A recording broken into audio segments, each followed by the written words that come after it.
24th, 2000, the Pentagon conducted Moscow, a mass casualty exercise which simulated the impact of a Boeing 757 into the building.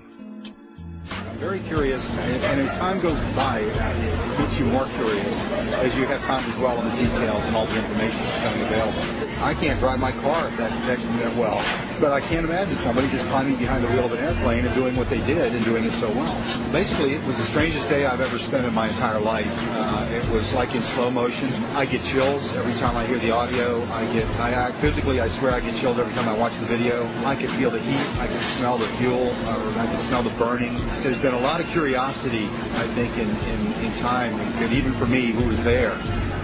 I still have questions of, did I really see what I think I saw? You know, when you're led to believe and you think you believe what you think you saw, I think that you begin to buy into it. But the more you dwell on it and the more the evidence comes forward, the questions get larger and larger and larger. I'd like some conclusion. I mean, I'm sure the families would, and I'm sure the military knows a lot more than we do in the government. But I'm just astounded that they don't share more of the information that's available. If the government was 100% forthcoming and wanted to squelch any doubt as to what happened, why have they controlled the evidence so strongly? Why is there no positive identification of Flight 77? Why, when Vice President Dick Cheney was aware of an incoming aircraft up to 50 miles away, were employees allowed to remain in the building? Had a single alarm gone off inside the Pentagon, 125 people would be alive today, and hundreds more would not be suffering. And when it got down to the plane is 10 miles out, the young man also said to the vice president, "Do the orders still stand?" And the vice president turned and whipped his neck around and said, "Of course the orders still stand. Have you heard anything to the contrary?" Norman Minetta's testimony would be completely unreported by the 9/11 Commission. It would also be censored from the online archives of Commission hearings. A spokesperson from the National Archive claimed that it was a technical snafu. The 9/11 Commission will later conclude that Vice President Dick Cheney did not reach the bunker until 9:58. My main concern is that in your testimony, you stated that Vice President Dick Cheney came into the POEC office at 9:20 when you arrived, and he was already there. He was found in front of Meet the Press, and he said that he was there at 9:38.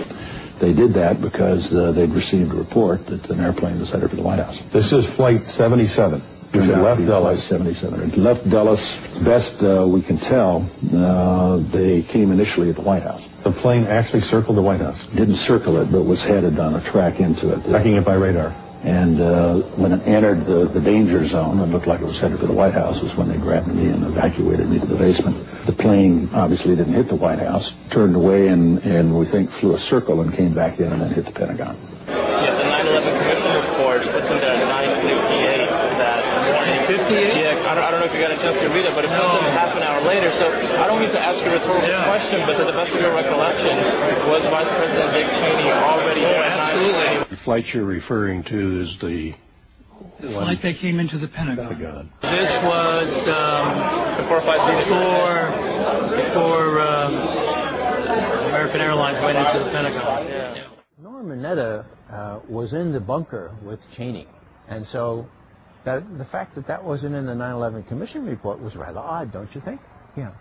Who was that young man? Did anybody ask who that young man was? How could Dick Cheney, or anyone in the administration, especially after an aide warned him a plane was 50 miles out and 2 planes had already struck the World Trade Center, allow the Pentagon to be struck? You know, am I prepared to believe that Dick Cheney would be capable of knowing about this kind of attack on the Pentagon, for example, and allowing it to happen? Well, from what I know about Dick Cheney, yeah.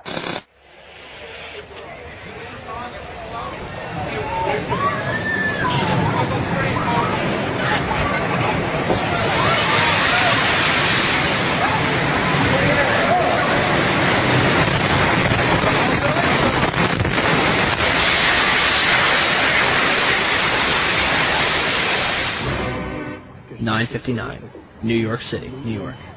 The South Tower of the World Trade Center, 110 stories tall, collapses to the ground in approximately 10 seconds. 29 minutes later, the North Tower follows suit. also collapsing in approximately 10 seconds. Later that evening, at 5:20, World Trade Center Building 7, 47 stories tall, collapses to the ground in under 7 seconds. The official explanation is that falling debris from the North Tower created a series of fires inside the building.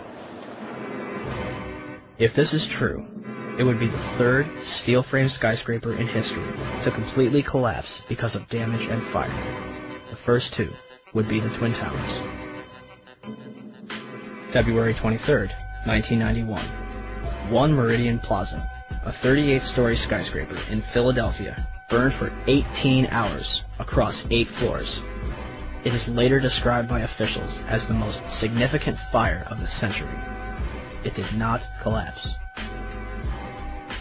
October 17, 2004. A 56-story skyscraper in Caracas, Venezuela, built in 1976, burned for over 17 hours and spread across 26 floors. It did not collapse. February 13th, 1975. A 3-alarm fire broke out between the 9th and 14th floors of the North Tower. No one died. The building was unoccupied. The fire began in an electrical wiring closet on the 11th floor. There should have been fire stops to prevent it from spreading, but there weren't. The fire spread to 6 other floors.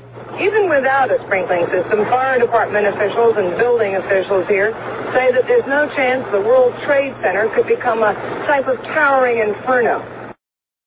The fire is so intense, it leads to the installation of sprinkler systems, which would come in handy on May 19th, 1975, when 7 fires strike the complex. The South Tower had garbage fires dispersed between the 25th and 36th floor, and the North Tower had a fire on the 11th floor.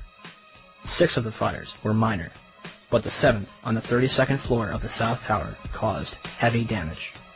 Guess what? They did not collapse. September 11th, 2001. 2 110-story skyscrapers, completed in 1973, burned for 56 minutes over 8 floors and 103 minutes over 5 floors, respectively, before collapsing completely to the ground. Some argue that this was due to the construction of the Twin Towers. The Twin Towers were composed of 200,000 tons of steel and 425,000 cubic yards of concrete. The core of each tower was a rectangular pillar 87 by 133 feet, comprised of 47 steel box columns ranging from 36 by 16 to 52 by 22 inches. The North Tower was completed in 1970, standing at 1,368 feet tall, and the South Tower was completed in 1973, reaching 1,362 feet tall, making them the tallest buildings in the world at the time. They were designed to withstand multiple impacts from a Boeing 707, the largest aircraft at its time. An analysis released in 1964 claims that the buildings were investigated and found to be safe in an assumed collision with a 707 traveling at 600 miles per hour.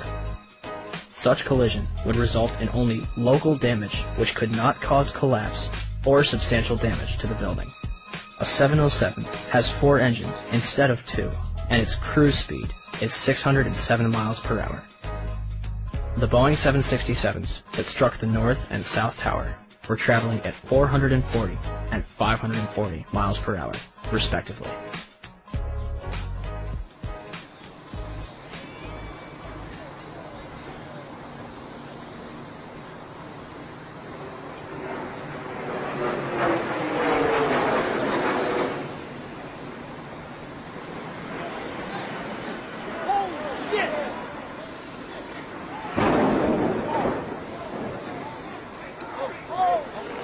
Breaking news on WCBS 880, right here, right now. I believe that we can get in touch with him. We have a witness who saw what happened at the World Trade Center. This apparently was a commuter plane that smashed into it with such force that the windows of the Pick-a-Bagel smashed with a big bang. Everybody was very frightened. Did you manage to see what kind of plane it was? I couldn't tell. It was a smaller plane. It looked like a smaller plane, but I couldn't tell. Not I'm not really sure.